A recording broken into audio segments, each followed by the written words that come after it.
So wanted to do a final RV walkthrough. It's been a long run to get to this point, but it's nice to document where it's come to.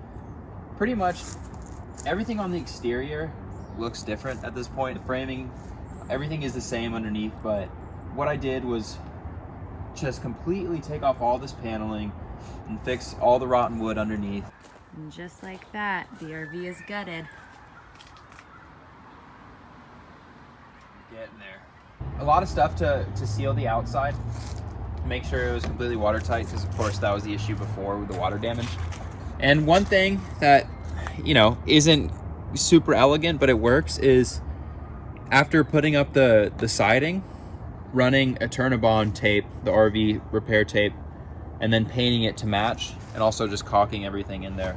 I also ran it along the seam on the top. There's a rubber roof on top of the metal roof, and then made triple sure to seal everything off.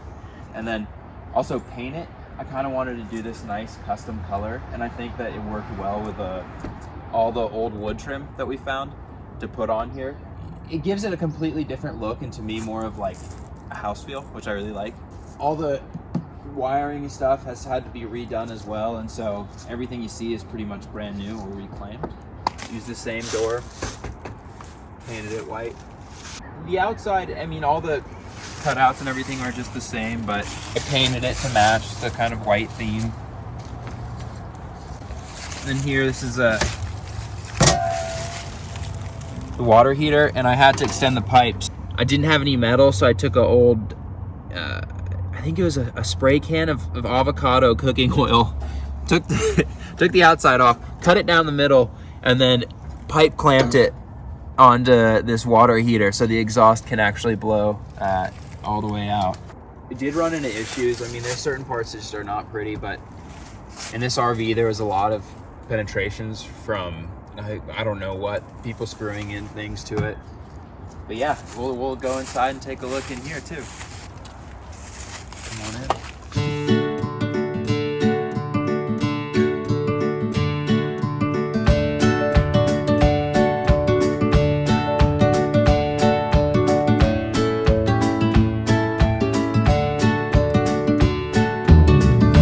Welcome inside. It's a completely different RV, and that was pretty much the goal at the beginning of all this, to start with kind of that, I mean, it's a 1970 trailer, to start with that base of the old tired wood veneer, and just green carpet and whatever. I wanted to bring it up into the modern age and have that nice white with wood, kind of the Scandinavian aesthetic.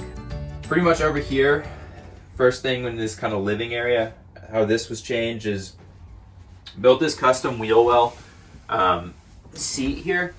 And so the idea being is that you could have storage and put an extra chairs or whatever you need in there while still being functional as a bench. For the table, what I wanted to do is also keep that kind of wood aesthetic. This is 3/4 inch plywood, and then finished the top and made a contraption on the bottom so you could fold it up and put it away. And the only thing you would have here protruding is just this bottom piece, so you can have a full bed come over this. And then here in the kitchen, it's maybe my favorite part of the whole RV is the new wood countertops. And I think this really makes a difference for a space, and it doesn't have to be expensive. What I did was take framing lumber, just 2x6 Douglas firs, and then put them all together with pocket hole screws, and then just give it this cover of many layers of polyurethane after, you know, buffing it out. And then I used the original sink, got a new Amazon fixture for, might have been $50.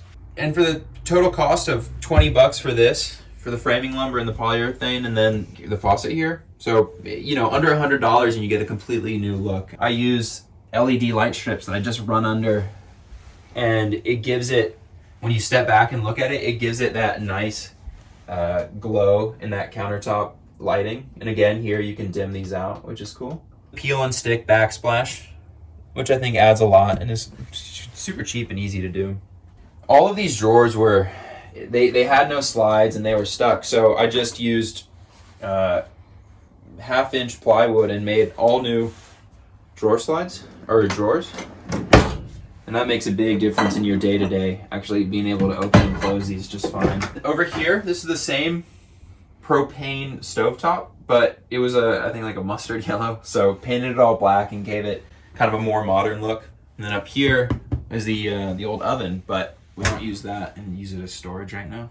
And any space you can find, you got to use, that's for sure. And then down here, threw in a microwave. It's super useful modern convenience, as we all know, and just made it so it sticks there in place. And I did that by just putting a wood strip underneath and in the back to keep it firmly in place. Because I hate when you're opening and closing a microwave and it starts moving around, especially if it's an RV, you want it to be secure. So number one thing that changed, I had a broken fridge. And ideally you would go with a propane and electric fridge, but since this RV is going to be staying at our property mostly, I just got, a nice little mini fridge. Bought that off Craigslist for $40. Under here is all the old furnace. We're not using that right now, just using electric heat. But this is all the original old piping, and we'll keep that as it is. And then something that made a huge upgrade to the whole space, if you can see it in here, is a new instant hot water heater. You have instant hot water on demand as long as you really want it. And this is the Gerard one. It's maybe the most expensive thing I added in here, but it was well worth it. I even blew a copper line at one point and had to take it all out and reinstall it, which was a pain, but worth it in the end. Move on to the bedroom. So this whole space is completely changed. It used to be it was almost like a sofa or a couch area on one side and a couch area on the other. And then you had a table that came down in the middle. I just didn't like that setup, and I didn't like having a permanent bed. And so my idea for this was like, let's make this a really cozy nook, but still have a lot of that storage. And so this is all custom built. It's a full queen size bed, but I made the frame so you could lift it and access everything that's underneath. And so over there, you still have your water tanks, and I have my water pump and some electrical that I ran in there. Of course, you need somewhere to put clothes and you need more storage. And I feel like in the original RV build out, it did not have that. And so I thought, okay, what if, for me, the best way to access clothes in the space I had was to build these long drawers.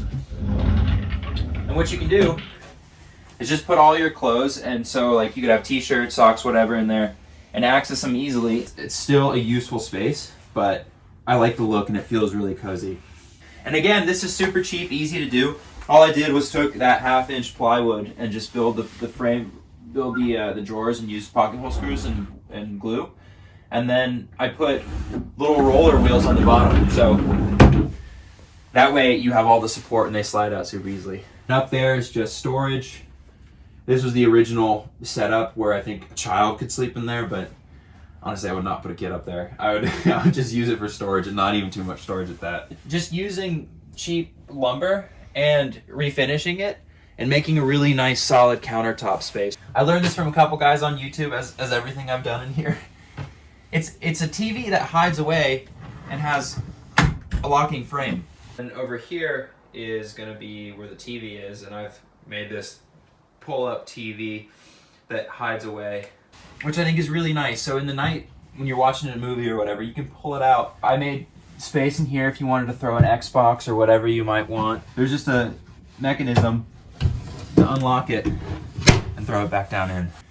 So this is all custom framing or custom build outs to match this bed. And again, I took any chance to add extra storage. So kind of these mailbox style doors where you can see there's a bunch in there, a bunch of storage in there. And on this other side, same thing, blackout blinds. So what it is just Reflectix and a blackout blind from Walmart, I believe, that I just cut to fit. And I was feeling lazy, so I didn't even sew it in. I stapled in with your standard paper stapler. I could have done something more official, but this totally works for my purposes. And then what I ended up doing to be able to put it up to the window is I just stapled these little Velcro spots on it. And I have corresponding Velcro spots on the window frame. And then you just take this thing and you put it up just like that. And there you have it. It really effectively blocks out light and it gives all the privacy you need. So I have one for every single window in the RV. And then over here, just some more storage. Got a little heater in there. Again, that runs off electric because this is mainly a stationary RV. Let's take a look at the bathroom. You have enough room to really fit in there and then do whatever you need to. And what I ended up doing with the shower is keeping all the same frame, keeping the tub, because it would have been such a pain to find another one to put in. But I just repainted it all with a topside boat fiberglass paint, which turned out to be really solid, and it gave it that sheen that I wanted and that protection. And then, of course, just caulked out everything with silicone, made sure to keep it really watertight. Just picked up a nice new shower head from Amazon, $15. And there you have it. I mean, for pretty cheap, you can do a lot to change this space.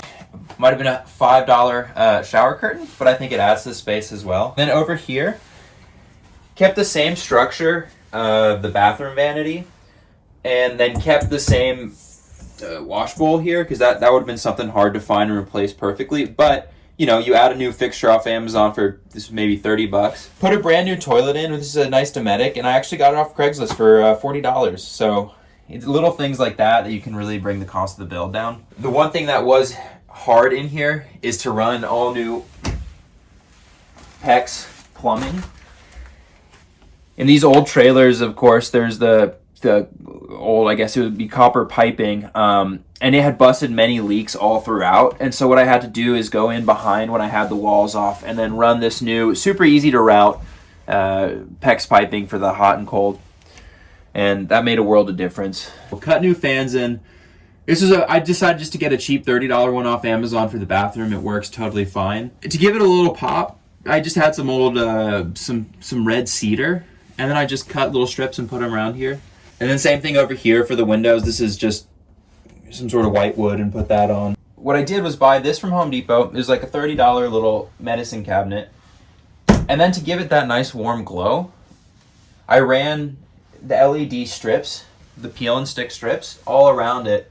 And I think it gives it that really nice modern look and that soft glow. One funny thing about this RV is that you have storage. You can also access it from here, so you know, if you're taking a poo, someone might be able to come and scare you, which is not great. And then the final couple things is just this fan here, which is the nicer Fantastic fan. Super important just to be able to draw any cooking smells or whatever it may be out of here. In the RV, of course, you need just all sorts of different things to make sure your safety's taken care of. And having an old RV, there weren't the modern, I guess, electrical conveniences that I wanted, so I had to rewire a lot.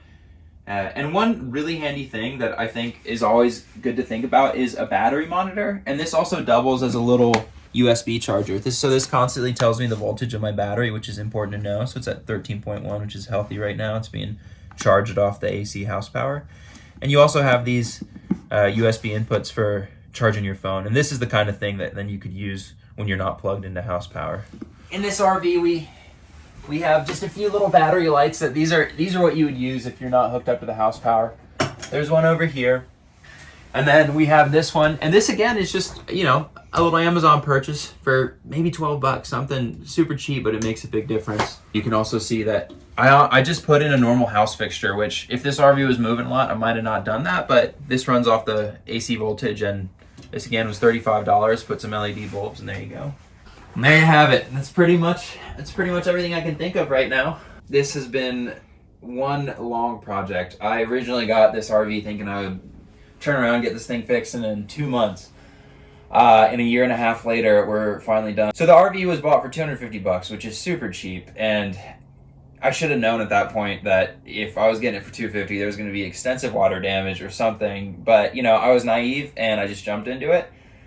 Towed it home with the U-Haul over the mountainous passes of Oregon, which was kind of hard and nerve-wracking, but we got it into the yard. I just started taking it apart and realized that this was a huge job. So in total, it was $250 for the RV, and then about $6,000 in total for the parts, and then, like I said, countless hours of labor. But here she is, and I'm happy it's done, and I think it turned out all right. Yeah, so thanks for taking a look.